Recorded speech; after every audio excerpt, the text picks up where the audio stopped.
একবার এক ব্যক্তি এক সার্কাসে গিয়ে দেখল বিশাল বিশাল হাতিগুলো ছোট ছোট দড়ি দিয়ে বাঁধা, অথচ তারা সহজেই দড়ি ছিঁড়ে পালাতে পারত। কিন্তু আশ্চর্যজনকভাবে তারা পালানোর কোনো চেষ্টাই করছিল না।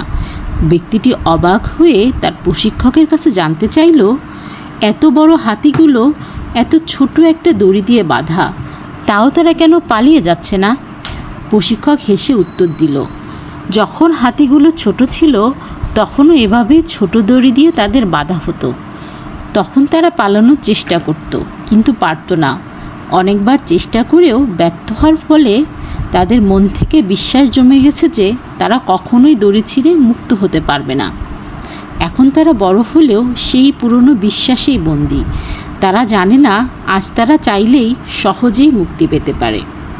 এই গল্প থেকে আমরা শিখতে পারি, আমরাও অনেক সময় ছোটোবেলার ব্যর্থতা বা আগের ভুলগুলোর জন্য নিজেকে অযোগ্য ভাবি, কিন্তু সত্যি হলো আমরা চাইলেই আজই আমাদের সীমাবদ্ধতা ভেঙে এগিয়ে যেতে পারি।